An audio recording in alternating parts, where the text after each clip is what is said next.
So if you're on a hot date and you really want to impress the girl, you should be able to say, I know the difference between Debussy and Ravel. And let me tell you why. Here are 5 things you can listen for.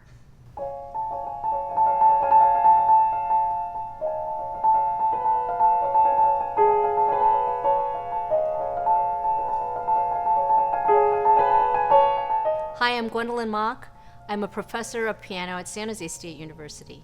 I studied with Vlado Perlmutter, who is the most important student of Maurice Ravel.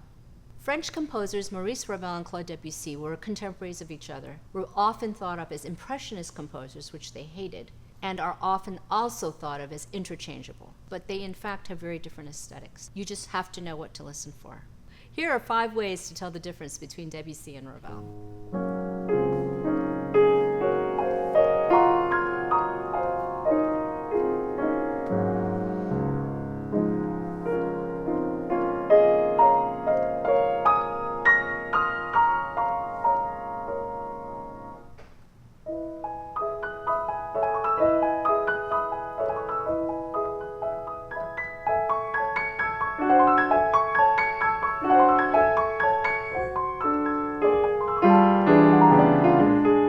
The differences that I hear immediately between these 2 pieces is that the first piece is hugely subjective in that it's as if you're sitting right by that beautiful lake and you're looking down, like Narcissus is, looking at their own reflection in this beautiful body of water. The idea is that there's a feeling of warmth, there's a feeling of nostalgia. In this section, you can actually almost feel the drops falling on your shoulders.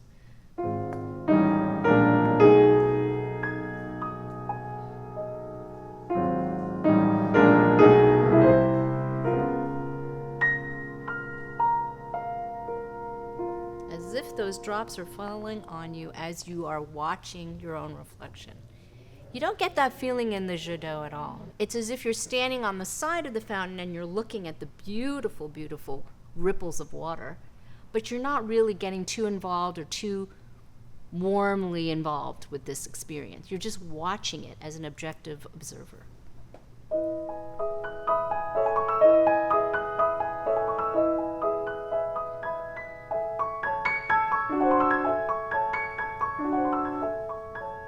Ultimately, what you're really seeing here are 2 totally different perspectives of water. One is warmer, one is cooler. Often, Ravel, who was a very reserved person, was considered sort of aloof, a little bit on the cool side. Debussy lived his life large.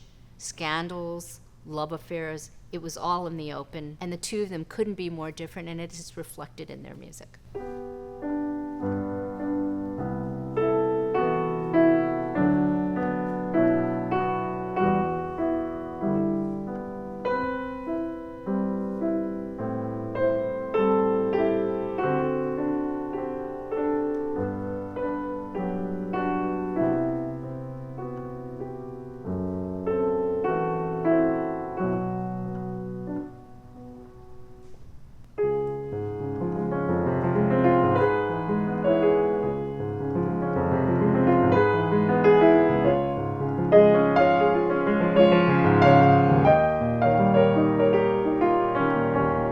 Just love Clair de Lune. It just brings out the romance in us. The attitude when playing Clair de Lune is you can never get enough. You can absolutely enjoy every moment and dream. The pavane is very different in attitude. You could hear in the pavane it was more formal, it didn't have as much rubato, definitely not much pedal. There's a feeling of restraint in it. The French refer to restraint as pudeur, P-U-D-E-U-R, which is really about full of feeling, but not showing it too much. That's the primary difference between these 2 pieces, the attitude that one takes, one of emotion, the other one of restraint.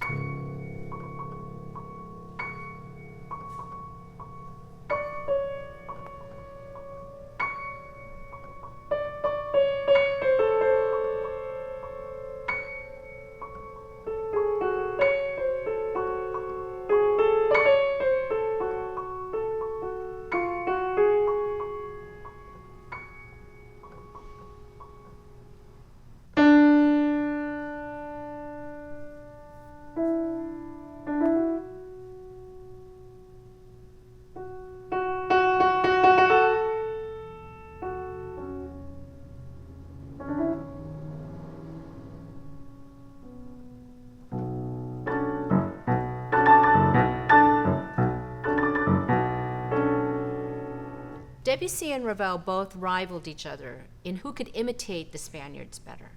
While both pieces have a very Spanish flavor, they are very different in context. Soirée d'Engrenade depicts the end of the evening after a long day at a cafe where all the workers are sitting down, lighting a cigarette, drinking a glass of wine, putting their feet up and relaxing. What you hear in terms of the Spanish rhythm, the habanera,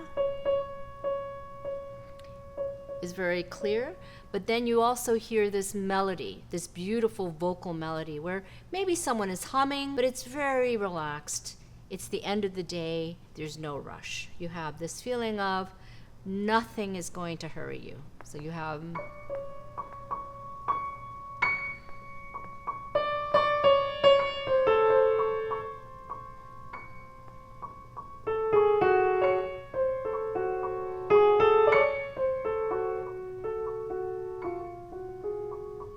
very evocative, very late at night. The second example which I played for you was the middle part of Alborada del Gracioso, which is roughly translated as the Aubade of the Jester.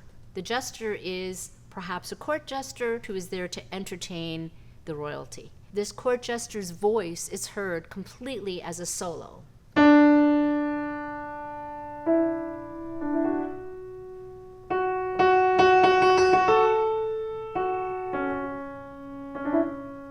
And then he's accompanied by these little drums and the little chimes. These are very different portraits of subjects that are set in Spain.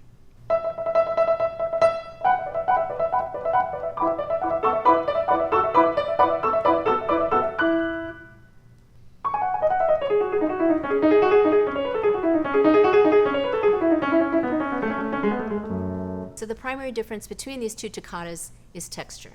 Ravel's toccata really harkens back to neoclassicism, and hence the title of the toccata comes from a set of pieces called Tombeau de Couperin, in homage of Couperin, of all the composers who preceded him. It sounds more like a piece that one would find played on the harpsichord, whereas the toccata by Debussy is clearly a very pianistic piece intended for the modern piano with more lyrical and more legato, sustained moments. They're both exactly the same genre, toccata, which means perpetual motion, something to be played very fast, but they are still very different.